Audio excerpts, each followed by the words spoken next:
Bəzi şirkətlər var ki, sanki toxunulmazdılar. Rəqiblər gəlir, gedir, amma onlar illərdir ki, zirvədədirlər. Bəs bunun sirri nədədir? Gəlin bugün o məğlub edilməz qalaların arxasındakı sirləri birlikdə açaq. Həqiqətən də bu sual çox maraqlıdır. Dünyanın ən böyük, ən dominant şirkətlərini 10 illiklər boyunca zirvədə saxlayan o xüsusi sirri resept nədir axı? Necə olur ki, onlar həmişə bir addım öndə olurlar? Bax, bugünkü araşdırmamız məhz bu sualın cavabını tapmaq üçündür. Və cavab əslində çox qədim bir konseptdə gizlənir – xəndək. Təsəvvür edin, orta əsrlərdə bir qala. Ətrafındakı dərin su xəndəyi onu işğalçılardan necə qoruyurdusa, müasir biznesdə də bəzi şirkətlərin belə görünməz xəndəkləri var. Bu xəndəklər onların mənfəətini, bəzar payını, yəni hər şeyini rəqiblərdən qoruyan möhkəm bir qalxandır. Yaxşı, bəs belə bir xəndəyə sahib olmaq şirkətə nə verir? Gəlin sadalayaq. Birincisi, rəqibləri uzaqda saxlamaq qat-qat asanlaşır. İkincisi, uzunmüddətli, ciddi investorlar sanki maqnit kimi sizə cəlb olunur. Hətta iqtisadiyyat çətin vəziyyətdə olanda belə yüksək mənfəətinizi qoruya bilirsiniz. Bu da o deməkdir ki, məhsullarınıza daha baha qiymət qoymaq imkanınız olur və nəticədə stabil böyümə təmin edilir. Qısacası, bu əsl iqtisadi super gücə sahib olmaq kimidir. Bu qədər nəzəriyyə bəsdir. İndi isə gəlin, real həyata, sərt rəqəmlərə baxaq. Görək bu xəndək dediyimiz şey realda necə işləyir və şirkətlərə necə inanılmaz maliyyə nəticələri gətirir. İki titanı qarşılaşdıracağıq. İlk nümunəmiz əlbəttə ki, Apple. Cədvələ baxanda fərq sadəcə ağla sığmazdı. Bazar dəyərinə baxın, 2,63 trilyon dollar. Bu, Dell və Samsungun cəmindən belə dəfələrlə çoxdur. Amma əsl hekayə, əsl möcüzə sonraki sətirlərdədir. Xalis mənfəət 26%. Yəni Apple satdığı hər 100 dollarlıq məhsuldan 26 dollar təmiz qazanc götürür. Rəqiblərinə baxın, 3-5%. Fərq dağlar qədərdir. Kapital gəlirliyi isə tamamilə başqa bir səviyyədir. Xəndəyin ən aydın, ən təmiz göstəricisi isə bax budur. Ümumi mənfəət marjası. Bu nə deməkdir? Bu, şirkətin öz məhsuluna nə qədər əlavə dəyər qoya bildiyini göstərir. Apple-da bu rəqəm 45%-dir. Bu o deməkdir ki, onlar məhsullarını rəqiblərdən daha baha sata bilirlər və müştərilər yenə də məhz onları seçir. Bax, dərin xəndək budur. Bir də bu rəqəmə baxın. 626 min dollar. Bilirsiniz bu nədir? Bu, Apple-da hər bir işçinin bir ildə şirkətə gətirdiyi xalis mənfəətdir. Yarım milyon dollardan çox. Bu, sadəcə inanılmaz bir səmərəlilik səviyyəsidir və bu, ancaq və ancaq güclü rəqabət üstünlükləri, yəni o möhkəm xəndək sayəsində mümkündür. Düşünürsünüz ki, bu ancaq Apple-a aiddir?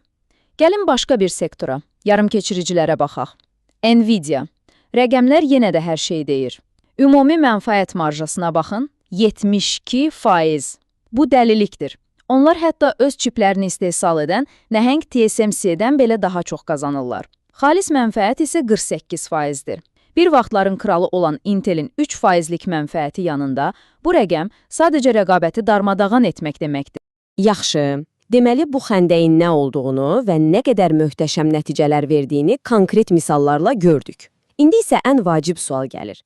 Bu xəndək necə yaranır? Bir şirkət belə bir məğlub edilməz skalanı necə tikir? Gəlin indi bir xəndəyin anatomiyasına başvuraq və monopoliyanın 5 əsas xüsusiyyətini öyrənək. Qarşınızda bir xəndəyin 5 əsas mənbəyi. Bunları bir qalanın təməl daşları kimi düşünə bilərsiniz. Qeyri-maddi aktivlər, miqyas iqtisadiyyatı, şəbəkə təsirləri, yüksək keçid xərcləri və xərc üstünlükləri. Bunların hər biri tək başına güclüdür, amma birləşəndə rəqiblər üçün keçilməz bir sədd yaradırlar. Gəlin, indi hər birinə yaxından nəzər salaq. Birincisi, qeyri-maddi aktivlər, yəni əllə tuta bilmədiyimiz, amma bəlkə də ən dəyərli olan şeylər. Məsələn, brend gücü. Apple adını eşidəndə ağlınıza gələn keyfiyyət və status hissi. Bax bu, 516 milyard dollarlıq bir dəyərdir. Və ya şirkətin sahib olduğu patentlər, hökumətdən alınan xüsusi lisenziyalar, bunlar rəqiblərin eyni şeyi etməsinin qarşısını alan hüquqi divarlardır.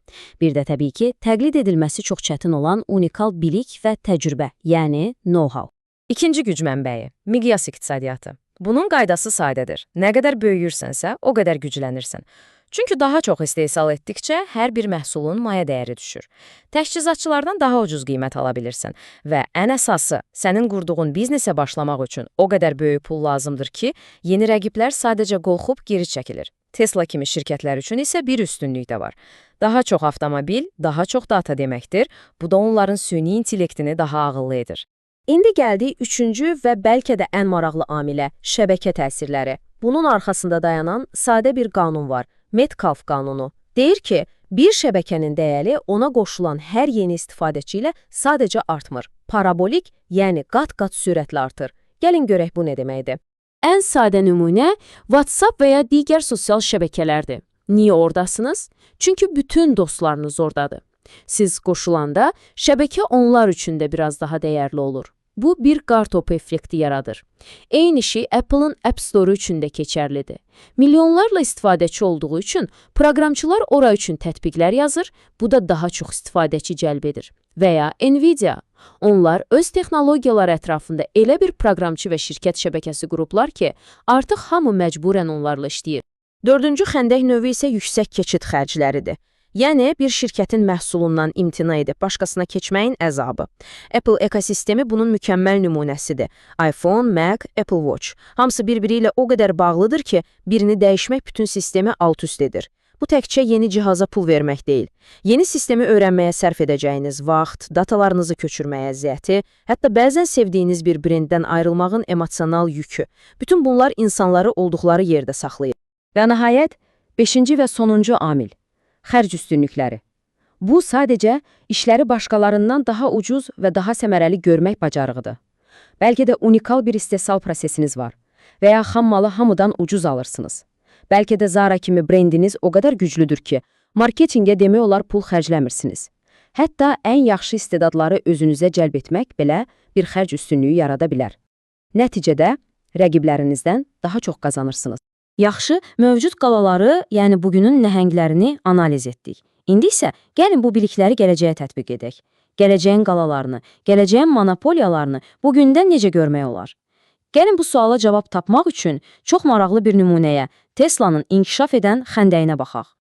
Çox vacib bir məqam var. Xəndək statik, yəni dəyişməz bir şey deyil. O zamanla böyüyə, genişlənə bilər. Baxın Tesla'ya. Hal-hazırda o, güclü brendi olan, amma rəqabəti çox olan bir avtomobil istehsalçısıdır. Xəndəyi dardır. Amma yaxın gələcəkdə elektrikli avtomobil istehsalındakı miqyası və şarj şəbəkəsi sayəsində bu xəndək orta səviyyəyə çatacaq. Daha irəli getsək, avtonom sürmə texnologiyası üçün topladığı unikal data ona geniş, keçilməz bir xəndək verə bilər. Ən uzaq gələcəkdə isə Optimus robotu ilə bir çox sənayeyə hakim olaraq xəndəyini sadəcə inanılmaz dərəcədə böyüdə bilər. Beləliklə, bütün bu məlumatları necə bir araya gətirib özümüz üçün istifadə edə bilərik? Gəlin öyrəndiklərimizi yekunlaşdırıb, növbəti böyük monopoliyanı tapmaq üçün sizə konkret bir investisiya planı təqdim edək. Bax, bu sizin 3 addımlıq xəndək ovçuluğu bələdçinizdir. Birincisi, maraqlandığınız sənayeni analiz edin və oradakı ən iddialı, ən fərqli oyunçunu tapın. İkincisi, həmin şirkəti bayaq saydığımız o 5 faktor üzrə qiymətləndirin. Qeyri-maddi aktivləri, miqyası, şəbəkə effekti, keçid xərcləri və xərc üstünlükləri necədir? Və üçüncüsü, ən vacibi. Gələcəyə baxın. Bu şirkətin Tesla kimi zamanla öz xəndəyini daha da genişləndirmək üçün real, inandırıcı bir planı, bir hekayəsi varmı? Bu 3 sual sizin investisiya kompasınız ola bilər. Və sonda bu təhlili sizi biraz düşünməyə vadar edəcək bir sualla bitirmək istəyirik. Bütün bu öyrəndiklərimizi nəzərə alsaq, sizin fikrinizcə növbəti möhtəşəm məğlub edilməz xəndəyi hazırda hansı şirkət qurur? Bu sualın cavabı bəlkə də gələcəyin növbəti trilyon dollarlıq şirkətini müəyyən edəcək.